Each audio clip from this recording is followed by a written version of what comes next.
Again, the raise maneuver was executed.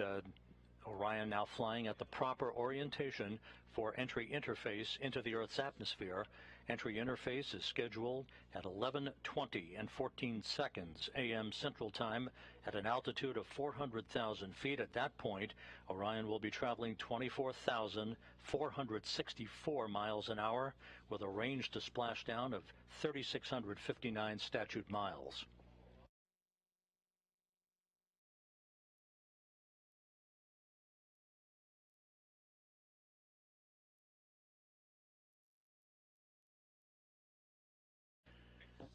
Flight controllers reporting a solid lock with the tracking and data relay satellite system, receiving data that's being processed through the TDRS network. Just a reminder that after we pass into the Earth's atmosphere, at the speed at which we're going and with the temperatures expected to build up very quickly for peak heating around the heat shield of Orion, we will begin the first of two blackout periods, the first of which is scheduled to begin at 11:20 and 16 seconds a.m. Central Time and will last about 4 minutes and 48 seconds. At that time, entry guidance, which has been stored on board, pre-programmed commanding for Orion to continue to point its way toward the splashdown zone, will take over. The first blackout period should end around 11:25 and 4 seconds Central Time. That will set the stage for the skip entry, basically the maneuver that will enable Orion to dip into the Earth's atmosphere and skip back out of the Earth's atmosphere and dip back into the Earth's atmosphere like a rock, less than 17 minutes until entry interface. That will continue to dissipate energy and heat on the spacecraft, and is a maneuver that data will be gathered for to try to bring in multiple splashdown sites for crewed missions in the future.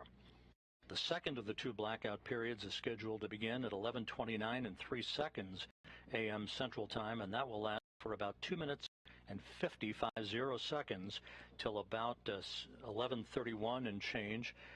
That'll be the final blackout period, after which we should lock up solidly for the remaining 8 minutes or so until splashdown.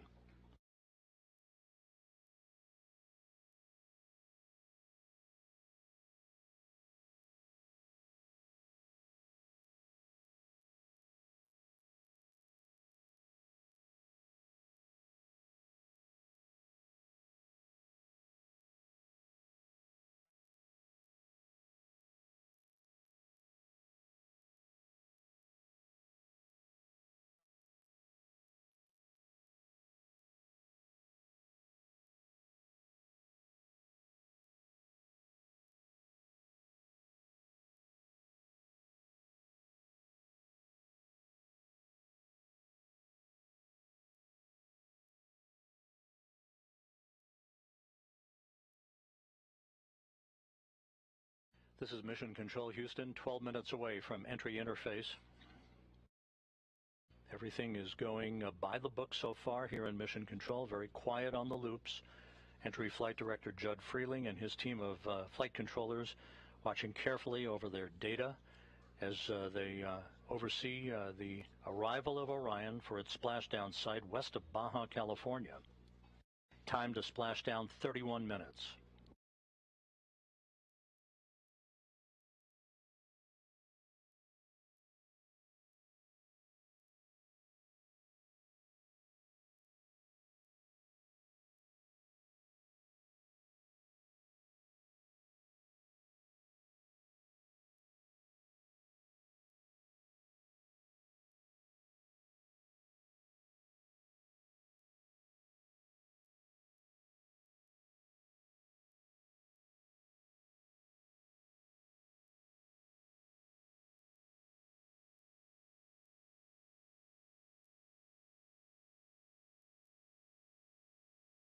Less than 11 minutes now until entry interface.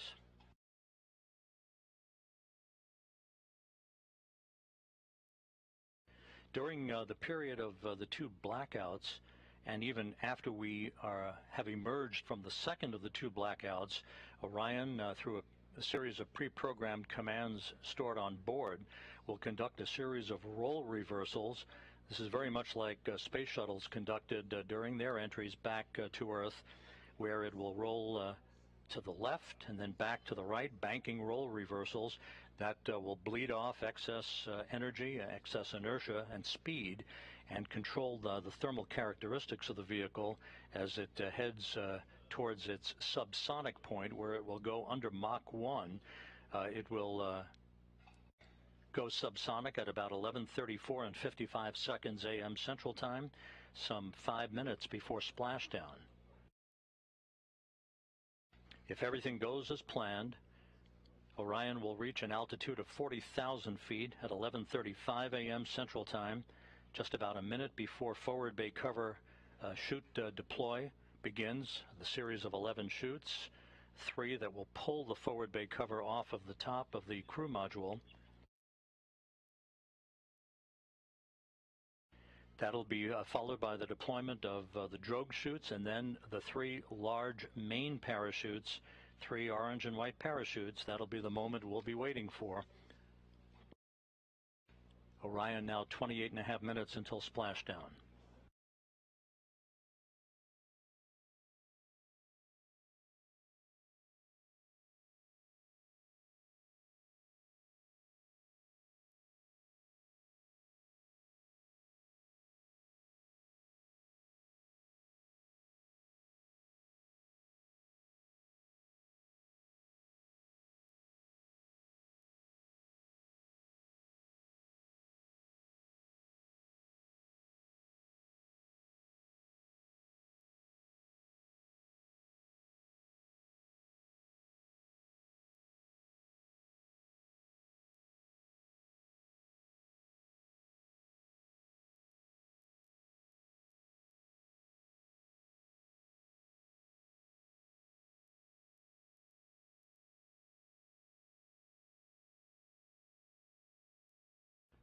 Orion is approaching the northwest coast of Australia. 27.5 minutes until splashdown. We're just 8 minutes away from the point at which Orion will dip into the Earth's atmosphere and begin what basically is a hellish entry, where temperatures around the spacecraft will raise to about 5,000 degrees Fahrenheit. That's half as hot as the outer surface of the sun.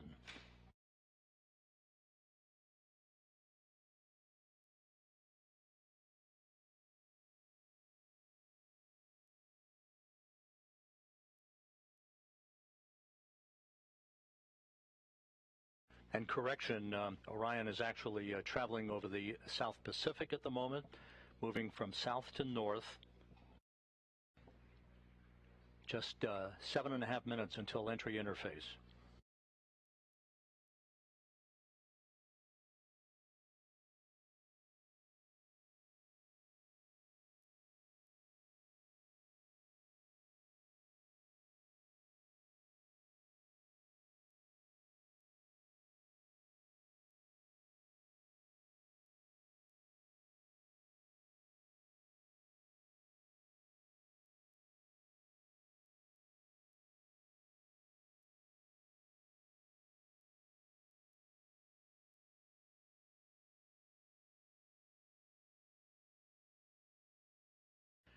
And this view from a camera inside the cabin of Orion, this doesn't look like much at the moment, but it will soon when it shows the forward bay cover jettisoning and the initiation of the parachute deployment system.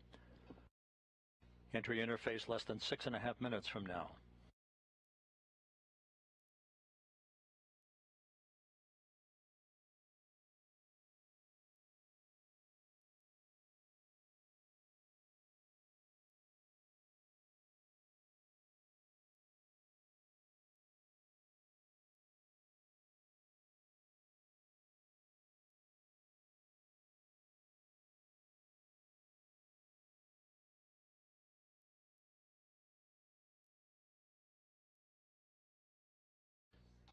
Just to recap, the crew module, the Orion crew module, separated from the European service module about 14.5 minutes ago, right on target as it was planned, and a short raise maneuver, a 16-second firing of Orion's thrusters, oriented the vehicle, raising it just a tad so that its heat shield was at the proper orientation in the direction of travel, to begin entry interface in about 5 minutes at an altitude of 400,000 feet above the Earth. Orion is making its way south to north across the Pacific Ocean, currently traveling at 23,000 miles an hour.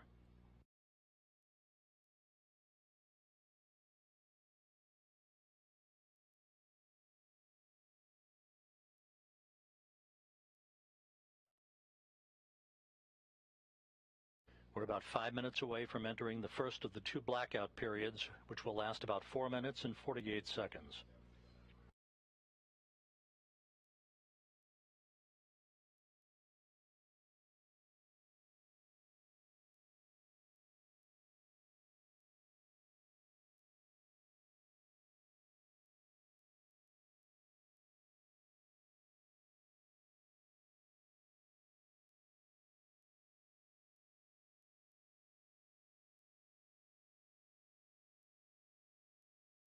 A journey that began with the power of the launch of the Space Launch System 25.5 days ago, about to reach its final minutes in the searing heat of reentry, where temperatures around Orion will build up to 5,000 degrees Fahrenheit.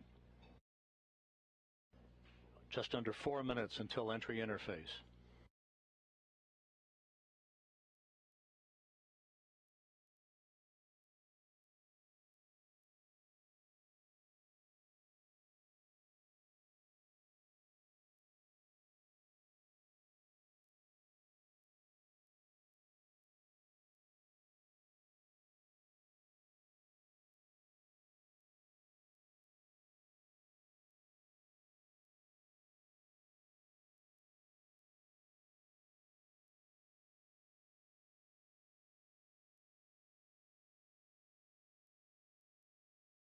Once again, at entry interface, which we will reach about 3 minutes from now, Orion will be at an altitude of 400,000 feet, traveling just under 25,000 miles an hour, with a range to splashdown of 3,659 statute miles.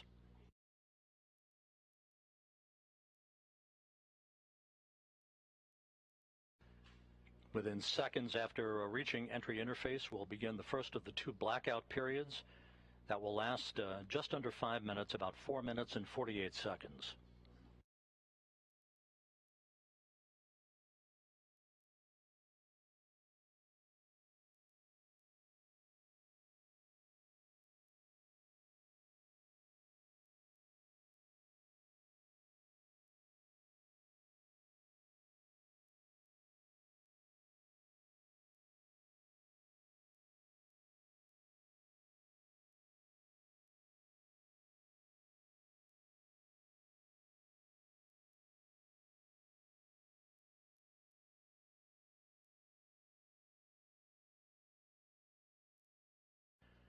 And here's the ground track for Orion as it passes well to the west of South America. We're just 1 minute, 44 seconds away from entry interface, moving from south to north to its splashdown target west of Baja California.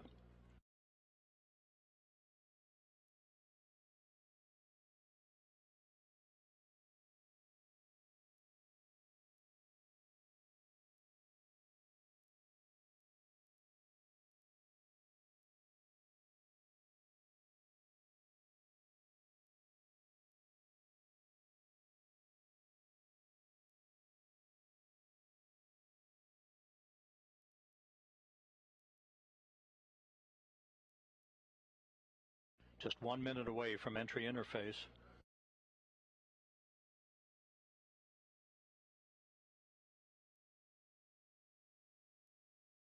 And this view from the cabin camera, looking out of the upper hatch of Orion, you can see the limb of the Earth.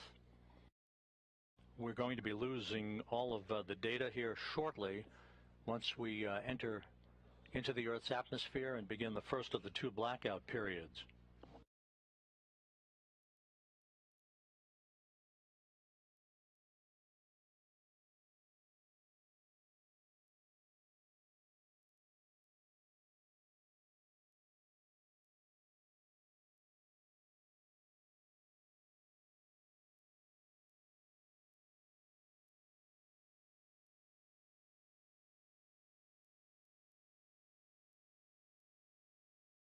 Standing by for entry interface in the first of the 2 blackout periods.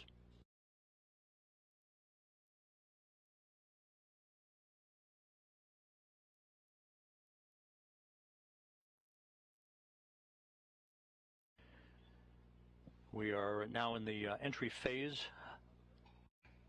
Entry interface has begun. Entry interface at 400,000 feet.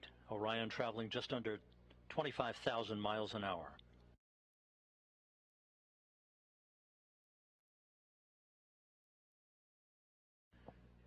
We've gone into the first blackout period. This is a visualization based on what should be happening at the moment, where the temperatures around the heat shield are reaching about 5,000 degrees Fahrenheit. This is the moment of truth for Orion.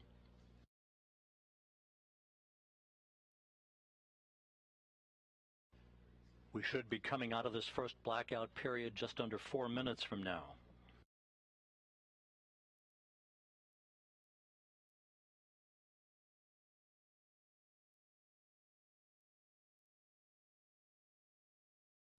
Orion should be traveling about 23,326 miles an hour at the moment. Range to splashdown, 3,125 statute miles. Again, this is a visualization of what should be happening with Orion at the moment, although we are in a blackout period that should end about 3 minutes and 15 seconds from now. Once we emerge from this first blackout period, we'll conduct the skip entry maneuver that will further dissipate heat and energy and begin a very, very dramatic reduction in the velocity of Orion as it approaches its splashdown site.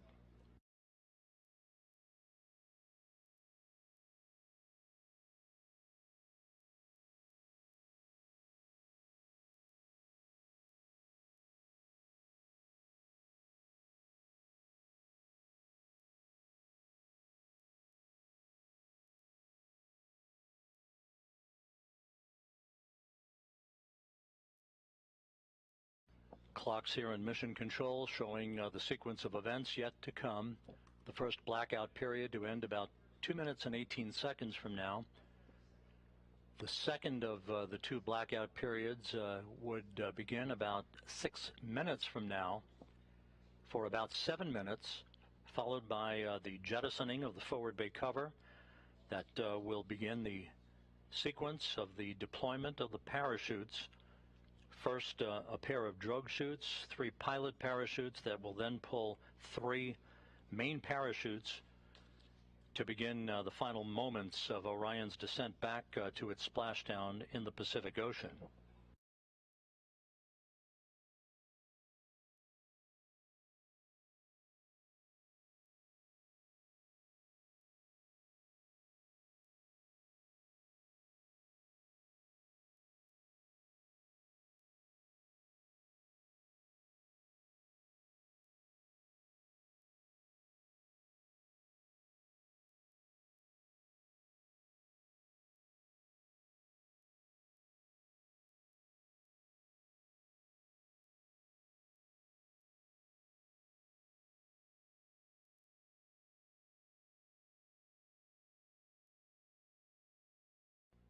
One minute to go until we come out of this first blackout period. When we emerge from this first blackout period, we'll be at an altitude of 274,000 feet, traveling just under 17,000 miles an hour with a range to splashdown of 2,000 statute miles.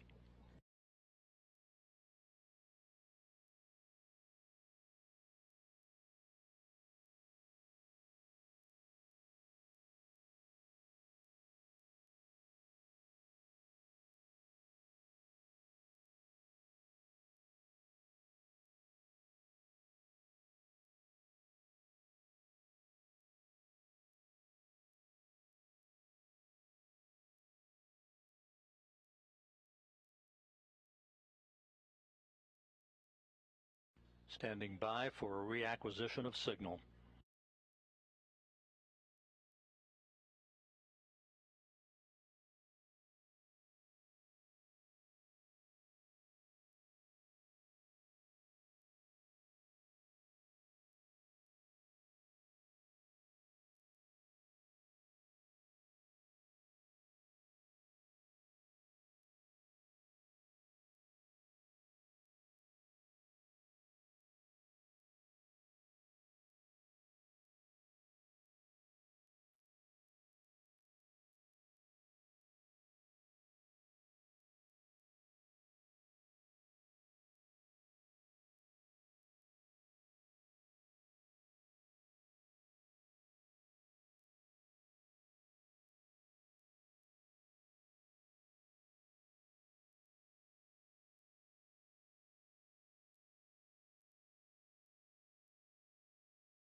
And we have data from Orion. Orion out of the blackout period.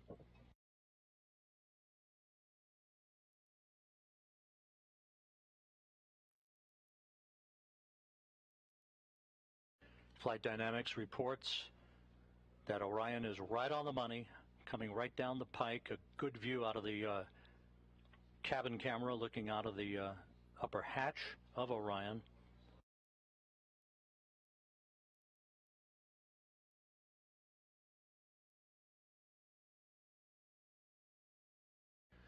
We should be performing the skip entry maneuver momentarily. Good communications established with Orion.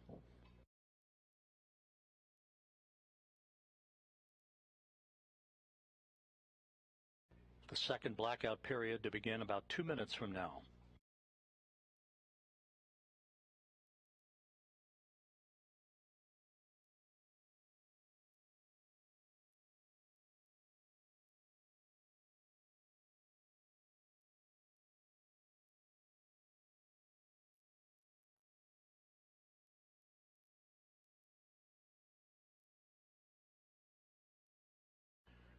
Orion is at the apogee of the skip entry maneuver, beginning the second in a series of roll reversals, again banking maneuvers to bleed off excess inertia and to dissipate heat around the spacecraft.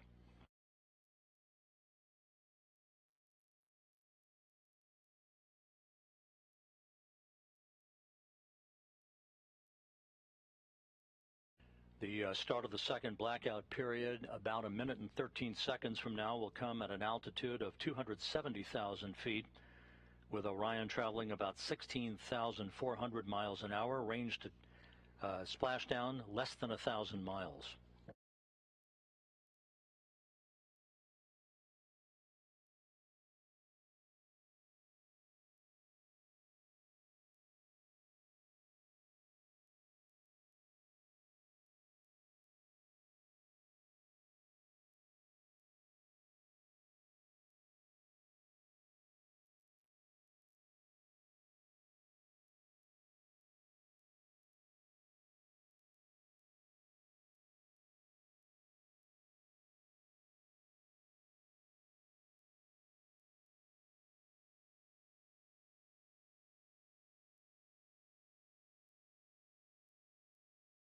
Coming up on the start of the second blackout period.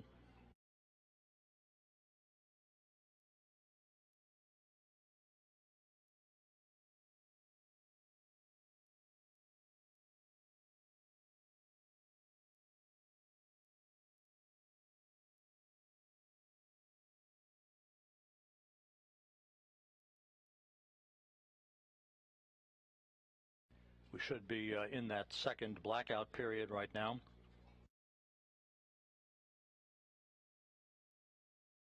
Orion approaching a velocity of 20 times the speed of sound. If all goes as planned, we should be out of the blackout period with a solid lockup on the vehicle at 11:31 and 46 seconds a.m. Central Time.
This is Mission Control Houston, the airborne WB-57, one of the airborne assets to track Orion's return to Earth, has visual acquisition of the vehicle.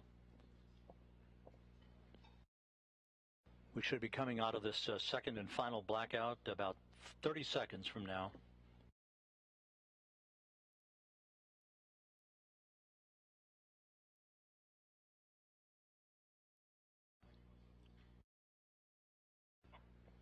And helos flying off the deck of the USS Portland now have a visual acquisition of Orion as well, at an altitude of 174,000 feet, traveling 12,600 miles an hour, range to splashdown 288 statute miles.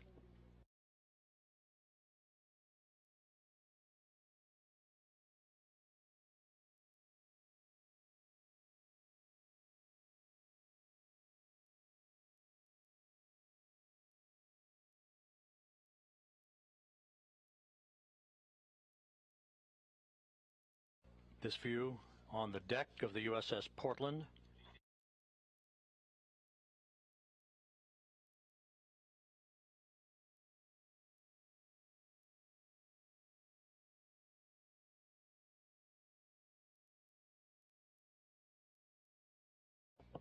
And there is a view out of the cabin camera of Orion as it continues a series of role reversals. We have data back from the spacecraft. Flight Dynamics reports Orion straight and narrow on a true course toward its splashdown site.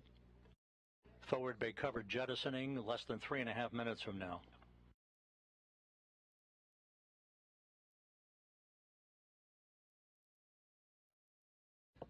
(150,000 feet off the ocean).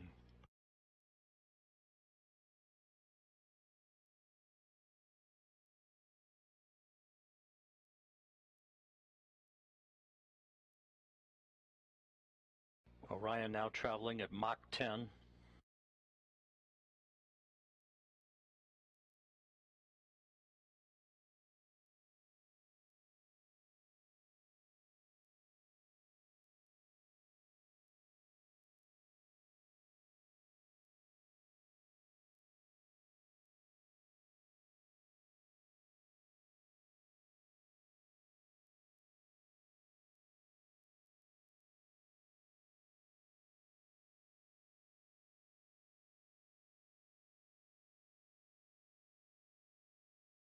Orion's speed now down to Mach 6.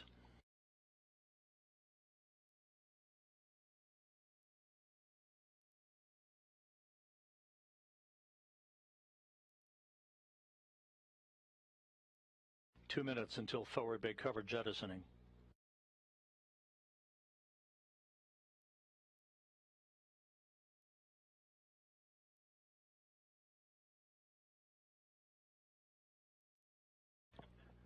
Orion 100,000 feet now.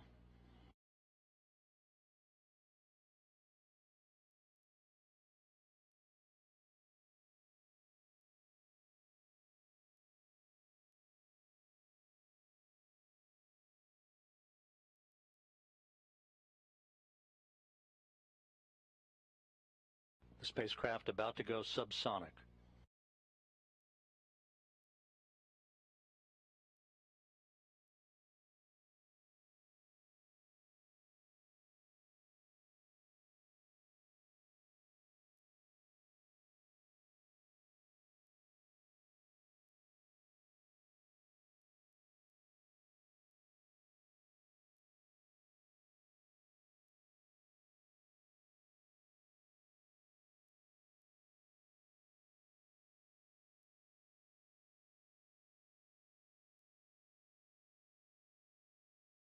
"45 seconds until forward bay covered jettisoning."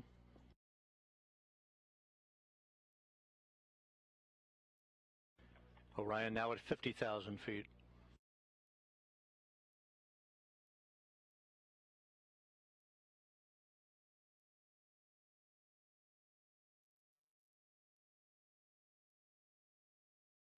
Forward bay covered jettisoning pyros are armed.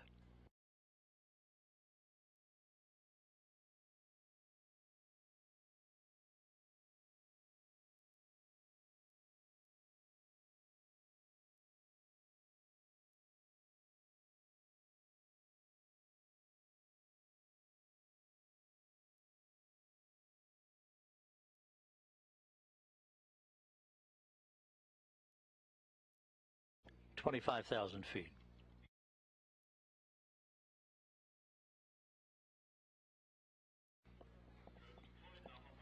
Drogues have been deployed.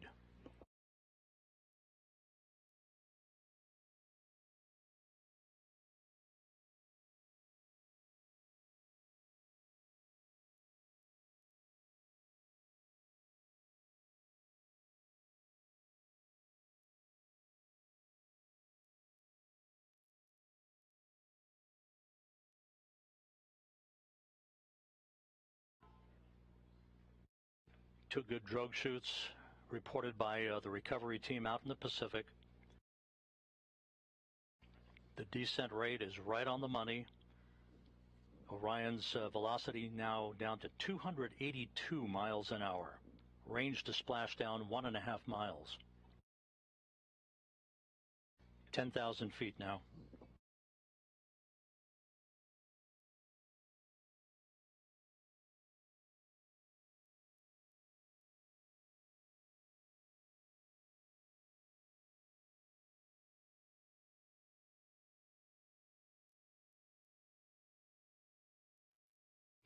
And we're on mains.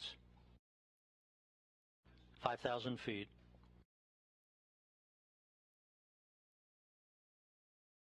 Reefing in progress.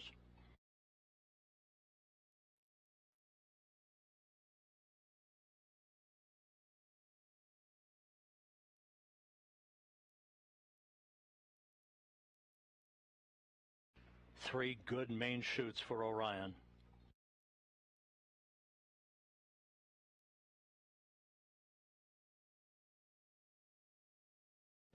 We have three fully inflated main chutes. Time to splashdown 90 seconds. Perfect descent rate reported.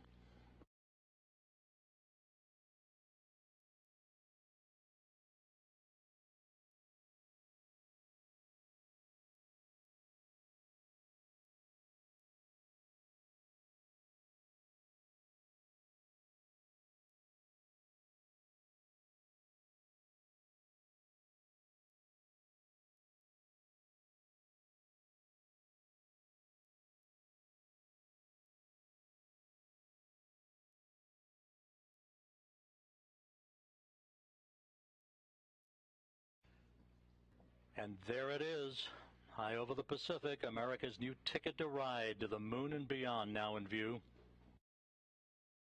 Orion under its chutes descending toward splashdown.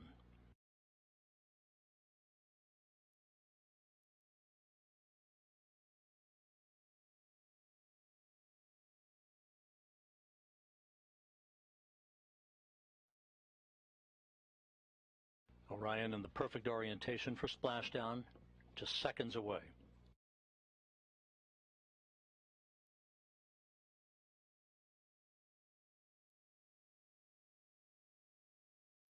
(1,000 feet).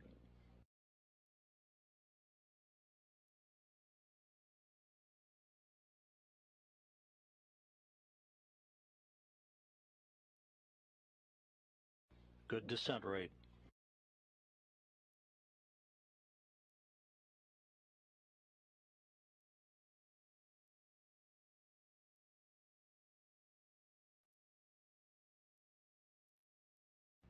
(500 feet).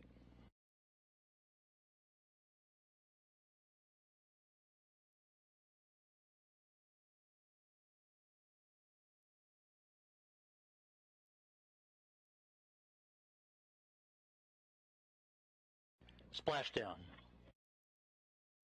From Tranquility Base to Taurus Littrow to the tranquil waters of the Pacific, the latest chapter of NASA's journey to the moon comes to a close. Orion, back on Earth. Unofficial splashdown time, 11:40 and 30 seconds a.m. Central Time.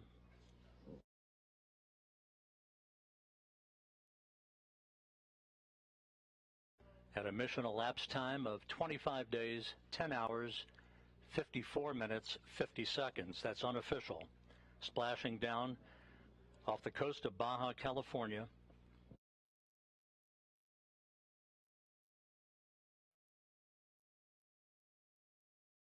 The crew module uprighting system now being inflated for the bags currently being inflated.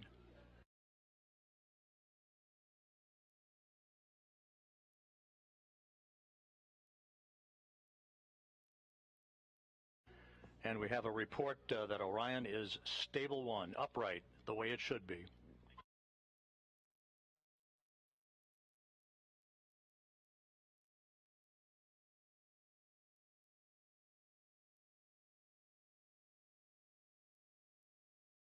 Once again, splashdown occurring at 11:40 a.m. Central Time, 9:40 a.m. Pacific Time, west of Baja, California, after a textbook entry for the Orion spacecraft bringing its 25-and-a-half-day mission to an end.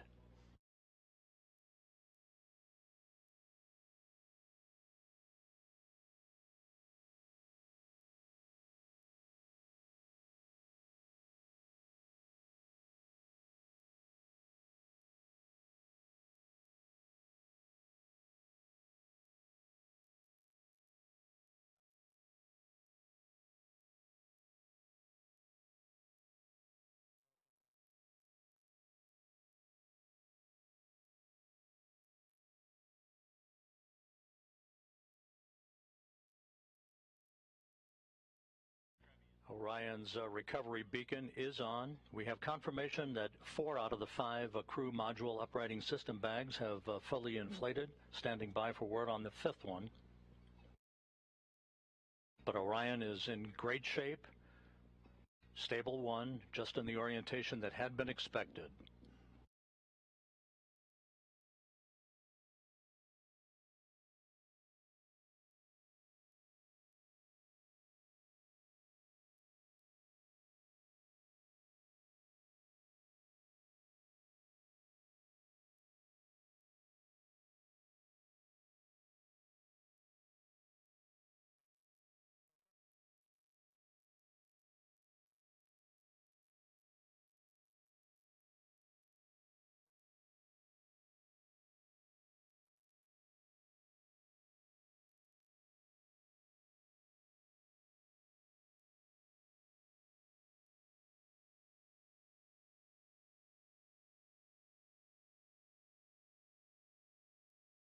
This is Mission Control Houston. Once again, the Orion spacecraft, having completed a journey of 1.4 million miles,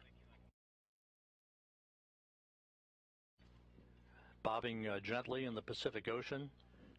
4 out of its 5 crew module uprighting system bags have been deployed. We're standing by for word on the 5th. However, irrespective of that, it is in stable 1 configuration, in good shape according to the recovery team.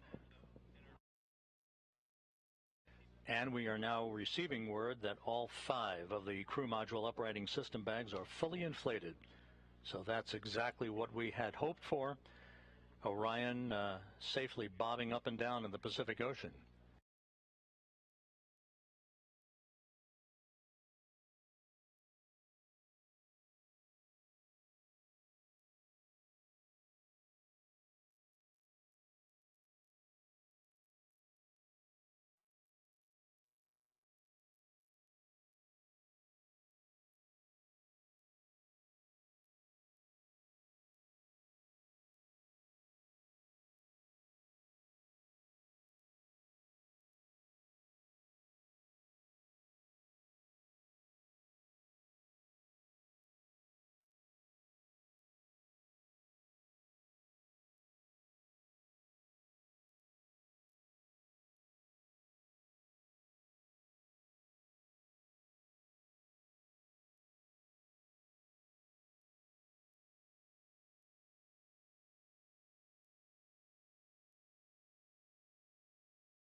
This is Mission Control Houston.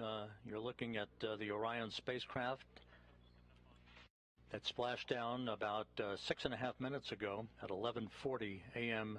Central Time, 9:40 a.m. Pacific Time. We are estimating that it splashed down around 5 nautical miles away from the USS Portland. The recovery ship and Navy boats and divers will be approaching the vehicle before long. The spacecraft is in what is called a stable 1 configuration, upright, just the way we had expected it to be. 5 perfectly inflated crew module uprighting system bags, maintaining a nice gentle configuration for Orion. First of the Navy helicopters now approaching the vehicle.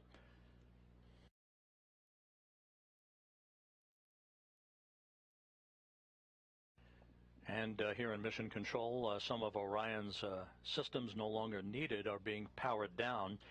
Many of them will stay powered up for the next 2 hours while we conduct a series of test objectives to characterize the thermal conditioning of the spacecraft. That will be important for future data for crewed missions to determine how long the crews can remain comfortable inside a vehicle returning from the moon. We also will be conducting tests of the beacon and SARSAT system for maintaining tracking of the spacecraft, for recovery forces that will be approaching the spacecraft in the future. And coming up in the next hour and a half will be the reactivation of an ammonia boiler system that will provide cooling in the spacecraft, as it will when crews return from their missions on board Orion.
This is Mission Control Houston. Reports from the USS Portland indicate that the first of 2 Navy helicopters flying in the vicinity of Orion, which is about 5 nautical miles away from the ship, indicate no damage to the spacecraft and no hazardous fuel leaking from the spacecraft. Good view of the helicopters and the initial Navy boats that will be approaching Orion a short time from now. Once again, the splashdown occurring at 11:40 a.m. Central Time, 9:40 a.m. Pacific Time.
This is Mission Control Houston. Orion in the Pacific Ocean, having splashed down at 11:40 a.m. Central Time, 9:40 a.m. Pacific Time, around 5 nautical miles or so from the USS Portland, a textbook entry for the vehicle. On the USS Portland at this hour, my colleague Daryl Nell from the Kennedy Space Center, who's with the Exploration Ground Systems Recovery Team. Daryl, how did it look to you? It certainly looked textbook to us here. I'd say that's a great description, Rob. Perfectly landed here in the Pacific Ocean, and that's been confirmed by the operations manager that I just spoke to. Watching it from the deck as an observer, we have, as you can see, some broken clouds in the sky, like right around 3,000 feet. But we saw those 3 full main parachutes pop out. It was a beautiful sight, probably just about several thousand feet in the sky, and then we watched that slow descent as the Orion crew module made its way down to the Pacific Ocean. Saw the splash, and then of course the assets aboard the USS Portland here immediately started making their way towards the splashdown site, and as you see live now, they are close to being next to the capsule. Now, the helicopters that you see flying there, those are MH-60s. We have 2 of them in the air, and they are right now gathering high quality, high definition imagery of the capsule in the water. There's a spotter aboard. We have photographers as well. The doors are completely open on both sides of the helicopters, and so you can see them flying a circular track around the splashdown location. They have marked, if you can see it, you can see what looks like smoke coming off the location just to the left there. That is the boats having marked location where some of the debris has come down, the debris that was part of the separation event, part of the parachutes opening event. So you have the sabot as well as the lid from the parachutes. All of that is being tracked by the Sasquatch team, and the Navy boats are marking that with floatable smoke grenades. All of that hardware the team wants to recover because there's valuable information and data in it. The helicopters will be out for another 20 minutes gathering imagery. You can see one of them getting very close to the crew module. There is an GSS camera, ultra high definition, 8K, which is gathering imagery. We are currently on course to go right by the splashdown location, so we are right about 3.5 miles and closing. We are going to a point that's going to be 1 mile out. That's our next waypoint.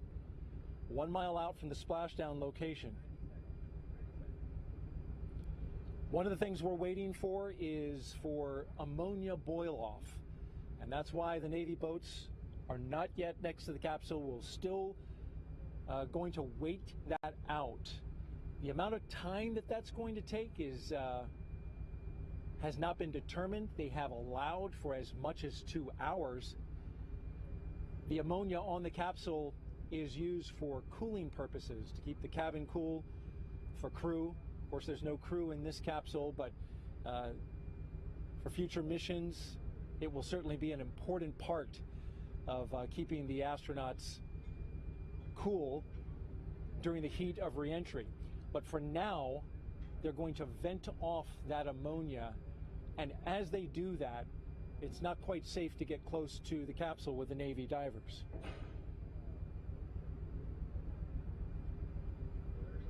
So of course we'll keep our eyes fixed to the location, our cameras as well. The USS Portland's standing by for our next waypoint, 1 mile from the splashdown site. And then once the completion of the ammonia boil off, the Navy boats will be going in. spectacular sight from out here, Rob. Toss it back to you. Thanks, Daryl. Back here in Mission Control, the entry Flight Director Judd Freeling on the left. To his left, Flight Director Rick Henfling. And with me on console here, probably none more important than the NASA Administrator, Bill Nelson. Senator, thank you for joining us today. Rob, I'm overwhelmed. I'd say it's good to see you, but this is an extraordinary day. I remember years ago when I saw you return on Columbia from your mission into space, and it all conjures up a tremendous amount of memories. Orion back on Earth, having circumnavigated the moon, having survived a critical test of its heat shield. I think you have to be hesitant to celebrate and throw confetti a little bit too early, but it certainly is an important achievement, is it not? It's historic because we are now going back into space, into deep space, with a new generation. Kennedy just stunned everybody with the Apollo generation and said that we were going to achieve what we thought was impossible, and did that in a short period of time. And many things have happened since, but we knew we were going back, but we knew we were going back to the moon just to continue to explore outward into the cosmos. And so that's why this is a defining day. It is one that marks new technology, a whole new breed of astronaut, a vision for the future that captures the DNA of particularly Americans, although we do this as an international venture. And that DNA is we are adventurers, we are explorers. We always have a frontier, and that frontier is now to continue exploring the heavens. We had to wait a while for Artemis to finally get to the point where the Space Launch System got us underway back on November 16th, but once it did, these engineers and the other members of the team's front room, back room, they've been pretty giddy over the amount of data that they've required and how this vehicle appears to have exceeded its expectations in its performance. The whole vehicle, the rocket, the European participation in the support module, the spacecraft itself, Orion, performing so well that they added a lot of tests. And lo and behold, we're going to be up to our ears in data, thankfully.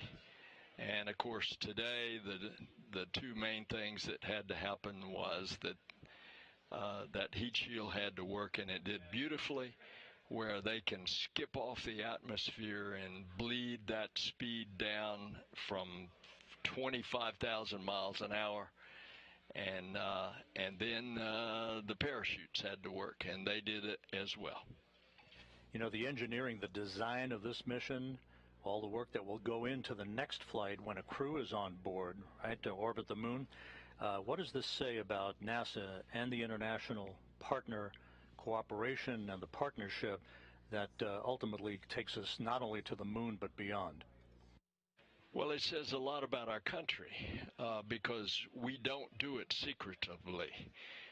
We do it openly, and we do it with our friends, and we invite all peoples of the earth.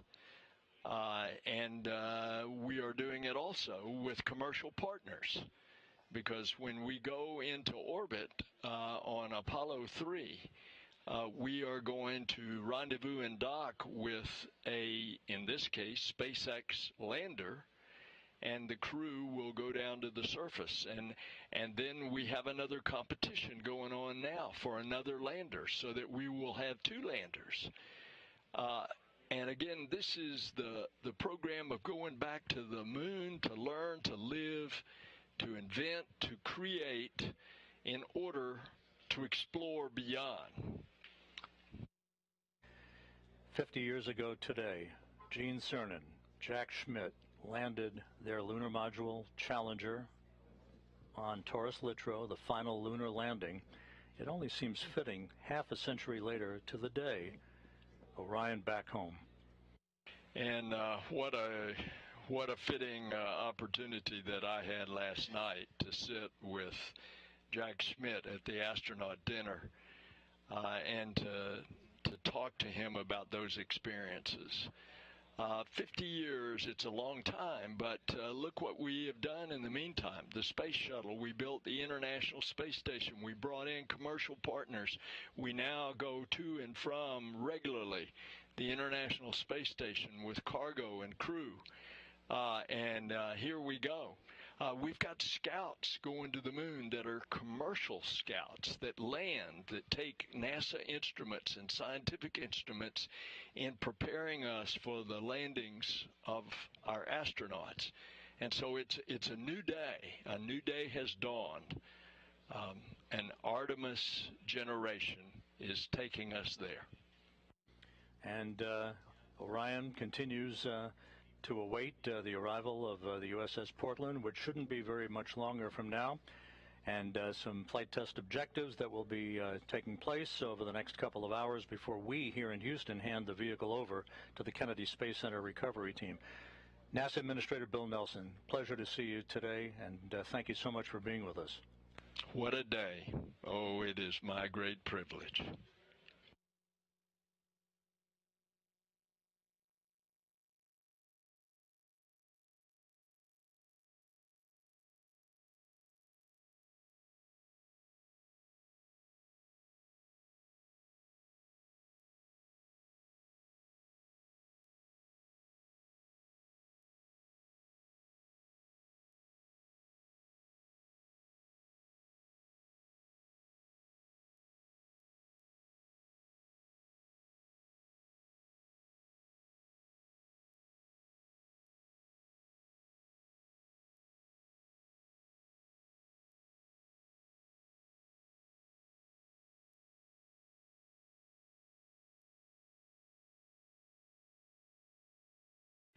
This is Mission Control Houston, 26 minutes after the return of Orion from its circumnavigation of the moon and a splashdown in the Pacific, a bullseye splashdown, just about 5 nautical miles away from the USS Portland, as had been planned. The Portland about to arrive near the spacecraft, as you heard from Daryl Nail, who at this moment is standing by on the Portland with the woman in charge of the recovery operations, Melissa Jones. Daryl? Thank you, Rob. That's right. Melissa Jones, the recovery director, just came from outside the ship's control center where she was monitoring and, of course, managing her team in the midst of this recovery. So, Melissa, thank you for being here. Thank you for having me. This is an exciting day. What a day it is, right? We just had Splashdown, and want to ask you, first of all, operationally, where do we stand and what do we have to go? So we had a picture-perfect splashdown, and at this time we're gathering data. With the CM powered up, we'll get some flight test objective data on thermal conditioning, and we're doing some signal data with the tri-band beacons, making sure that we can see the beacons on the capsules and on the astronaut suits to prepare for Artemis 2. And once that is complete, the vehicle will be powered down by the Mission Control Center, and they'll hand that over officially to us here locally in the Pacific. And then we will approach the capsule and attach some lines to it and pull it into the back of the well deck. And that's a delicate mission, right? Because you will be attaching lines, and through the use of Navy boats and then also a winch inside the well deck, and Navy sailors on the lines attached to it as well. It seems like a very delicate operation, especially getting in the well deck where waves will be sloshing around. And we've got already 4 to 5 foot seas out here in the Pacific. Correct. So it is a delicate balance to try to control the capsule in the well deck with all the water that we have in there, and to softly land it on the cradle so that we can capture as much data from the heat shield as possible. Now, as the capsule was coming down, just briefly tell me your reaction that moment that it splashed down. So when they called capture from the helicopters, it was the most amazing feeling. It's just been a long time coming. We've been working this mission for a while, and we've done a ton of training. And every time you do training with a mock-up capsule, you don't have any of that. You don't have parachutes. You don't, hear it coming back through the atmosphere, the sonic booms and all of that kind of stuff. And today that actually happened. It's just amazing. And your team, it's worth noting, has been out here a long time. From the moment of launch, you were on console, ready to support if something off-nominal happened, unusual. You were going to be able to recover that capsule wherever it was needed to recover. So you were working that and then stayed through Thanksgiving all the way to now. So it's been a long road. It has been, yes. Several of us supported launch, and then we deployed out here about 23 days before, and we're out here for Thanksgiving as a team. So we have been waiting for this and preparing for it for a while. And it looks like you're doing a great job so far. Good luck the rest of the way, Melissa Jones, and thank you for joining us. Thank you very much. Thanks for having me. All right, Rob?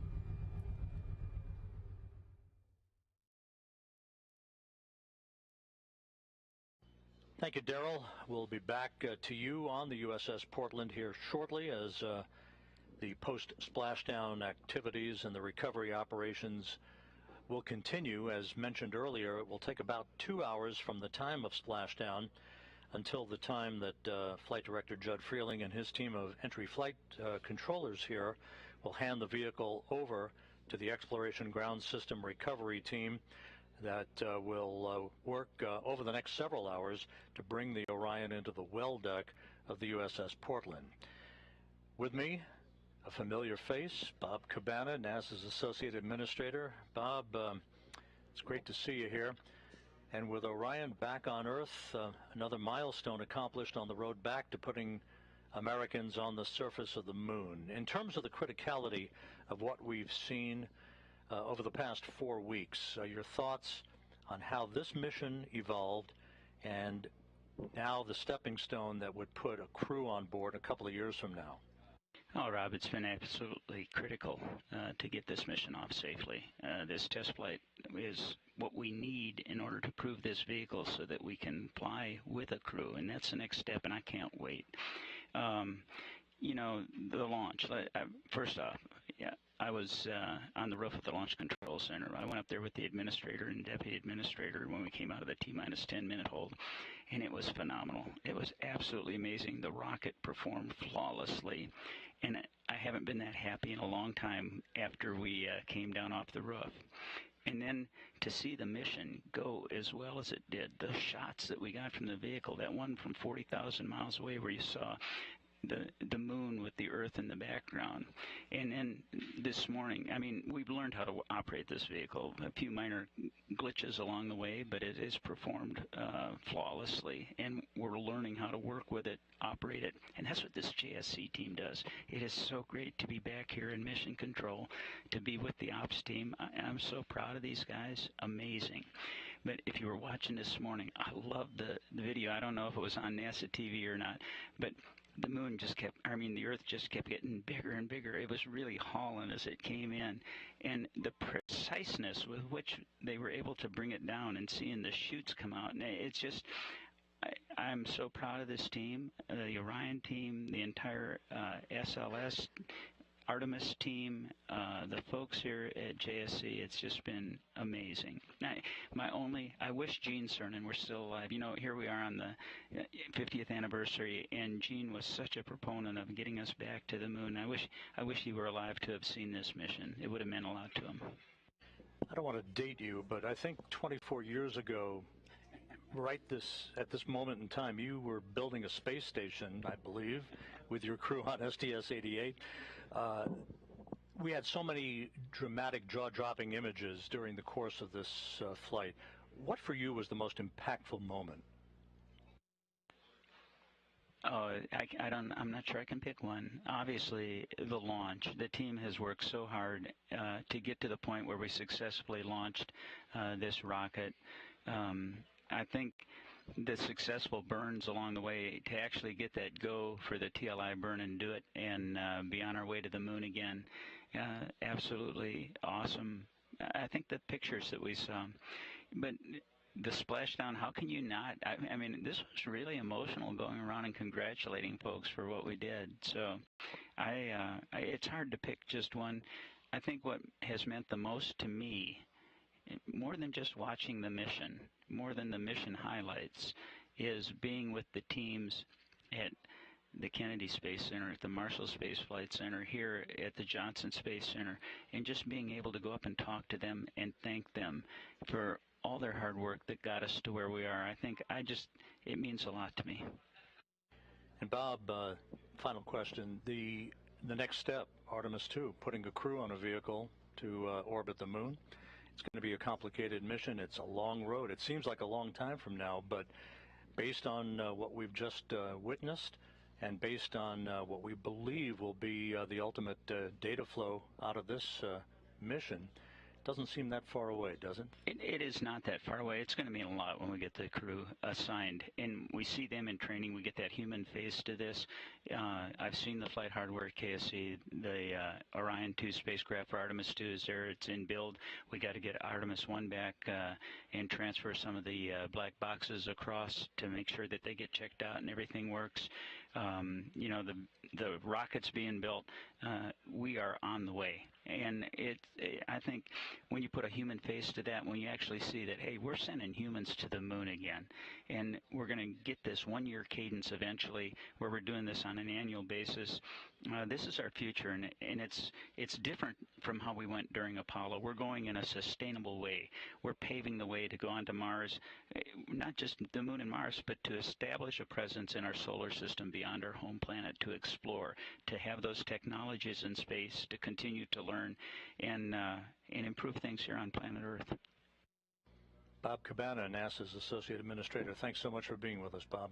Rob, it is always a pleasure to share a mic with the voice of NASA. I think a lot of you, buddy, you know that. We've worked together a long time. You keep doing a great job. Thank you very much, Bob. Bob Cabana, NASA's Associate Administrator, with us here in Mission Control.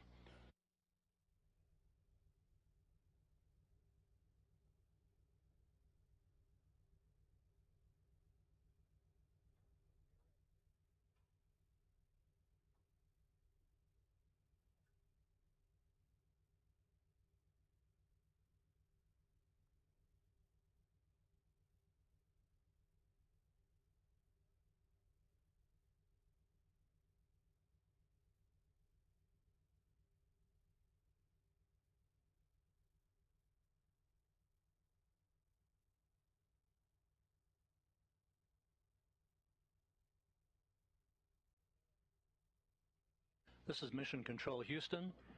About 37 minutes since Orion splashed down in the Pacific on the deck of the USS Portland, as he has been throughout the course of the morning. Daryl Nail, my colleague from the Kennedy Space Center. Daryl, how are things going out there? It looks like you're about to approach the vehicle. Yeah, we're very close to that moment, Rob, here on the USS Portland. We're just about 100 miles off the coast of Baja, Mexico. The operation, as you've heard and been commentating, it is going pretty smoothly at this point. But we are in a pre-planned waiting period as we wait for the ammonia that is inside the capsule. It is used for cooling. This is boiling off at this moment into the atmosphere, and until that's complete, the boats will be on hold. Now, the Navy divers right now at this moment are outside of the 120-yard radius around the capsule. That was part of the plan. They will close within just a few feet to start detecting if there are any hazardous gases coming from the capsule.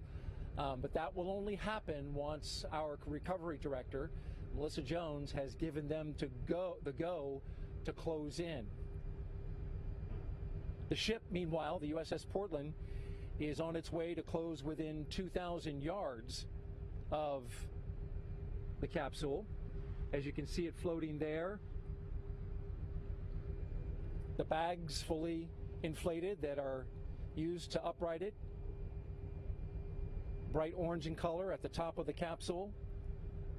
The ship will then come alongside the capsule, and once the Navy divers have gone in and made sure that the capsule is safe to approach, they will begin taking imagery, photographs, both on the top side of the water, and then also they have Navy divers prepared to go underneath the capsule and take pictures of the heat shield, the all-important component of this capsule, which is the primary objective in terms of the test and this flight test, is to make sure that that heat shield works and works well.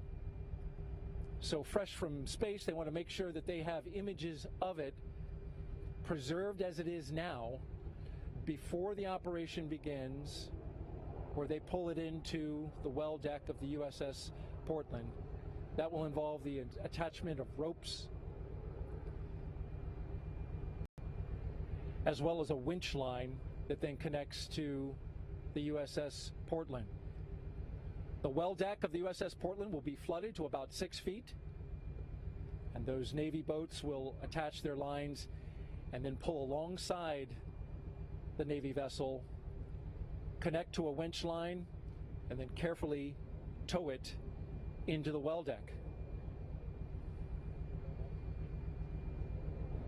Again, we are currently awaiting the completion of ammonia boil-off from the capsule. They've allowed for up to 2 hours, but it could take a shorter period of time. And once you see those Navy boats closing in, then you'll know that that ammonia boil-off is complete. Of course, we'll let you know when that happens.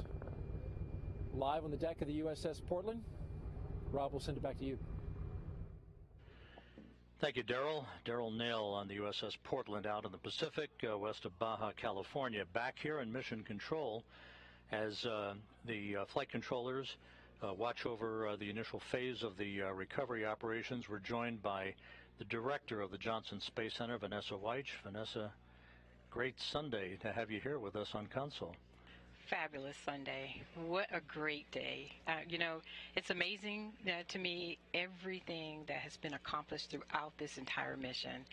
But being here with the team and seeing and witnessing this splashdown together, amazing, wonderful.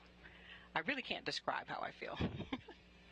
You know, we were talking just a moment ago, it never ceases to amaze me how these missions are designed. The execution is one thing, but the design of the mission here by the flight control team, and just down the hall, by the way, there are humans orbiting the Earth and the International Space Station, so it's almost like a 2-for-1 here. It is. I mean, you know, to me this week, and well, for the past 26 days, being able to come into the control center and know that we had teams controlling the International Space Station with our crew members on board, and we've had, as you know, successfully crews living off of this planet for over 22 years, but then in another control center where we're monitoring and making sure that the maneuvers, everything that had to happen on the Orion spacecraft, that was being tracked, followed, and, you know, data, anything that needed to be sent up was just done so perfectly and professionally. This team has trained for years. First, you got to plan the mission, as you know. Then you have to execute the mission. And so the years of planning, the years of getting ready, the preparations really paid off. You know, after a team wins the World Series like the Astros did, you can celebrate for about 24 hours before you have to worry about spring training that's coming up. There's almost never a moment to breathe. Artemis 2, not too far down the pike. Yes, absolutely. So for us, you know, this is great. We've accomplished Orion 1, this test flight, being able to test out the heat shields, those parachutes, as you saw, brought the spacecraft down. But now we have to get it ready for our crews to be on board. So all of the systems that we need to integrate for our environmental controls, those are things that will be new as we go forward for Artemis 2. And then it's the outfitting of the cabin. All the things, simple things you think about if they're going to be going for 10 days. So we got to make sure that we have the food, we have the clothing, all of the things that they're going to need for their next trip. But there's a lot of additional training, there's a lot of additional planning that has to happen in order for us to be ready for Artemis 2. Thank you so much. Vanessa Weich, the director of the Johnson Space Center. What a busy time this has been. Oh, but I also, Rob, though, I want to say thank you and congratulations to all of the employees, our entire workforce here at NASA Johnson Space Center. But I also want to thank our European partners. I want to thank our industry partners. It took thousands of people to make this possible. And now the recovery that's being done by the Navy, just want to say major thank you to the brave individuals that are out, and they're going to be bringing the Orion spacecraft